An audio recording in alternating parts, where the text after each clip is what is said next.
বিশালপুর নামে একটি গ্রাম ছিল, আর সেই গ্রামে একটি বিজয় নামের একটি ছেলে ছিল। সে সব সময় একা থাকত। তার কারণ হলো, বিজয় যখন তার বন্ধুদের সাথে দেখা করতে যেত, তখন তার বন্ধুরা বিজয়কে দেখে সব সময় কিছু না কিছুভাবে অপমান করত। আর বিজয় খুবই কষ্ট পেত তাদের এই বন্ধুদের আচরণের জন্য। এবং বিজয় মনের দুঃখে জঙ্গলের পথ ধরে হাঁটতে শুরু করলো। এবং বিজয় হাঁটতে হাঁটতে সে একটি বড় জলাশয়ের কাছে আসে এবং সে সেখানে বসে পড়ে। আর বিজয় সে প্রকৃতির মনোরম পরিবেশটিকে উপভোগ করতে লাগলো। কিছুক্ষণ বসার পর সে উঠে পড়ল এবং বাড়ির পথের রওনা দিল সে।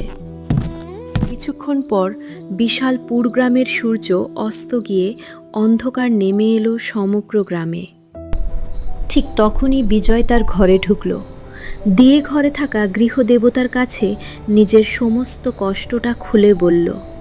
তারপর বিজয় তার বিছানার দিকে এগিয়ে গেল। তারপর সে বিছানার উপরে ঘুমিয়ে পড়ল চুপচাপ করে। পরের দিন সকাল হলো।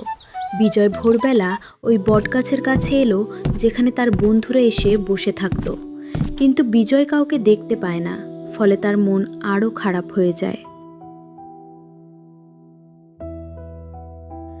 তখন হঠাৎ গাছের নিচে থেকে একটা হনুমান বের হয়ে বিজয়ের সামনে আসে। দিয়ে হনুমানটি বলে, কি হয়েছে তোমার মন? দুঃখ কেন বন্ধু? আমার সাথে আমার কোনো বন্ধুরা মেশে না, তার জন্য আমার মন খারাপ। আচ্ছা, তুমি কি আমার বন্ধু হবে? সেই কথা শুনে বিজয় আনন্দে নাচতে শুরু করলো। বন্ধুরা, এই গল্পটি ভালো লাগলে লাইক অ্যান্ড একটি সাবস্ক্রাইব করে দিয়ে যাবেন পরবর্তী মজাদার ভিডিও পাবার জন্য। ধন্যবাদ।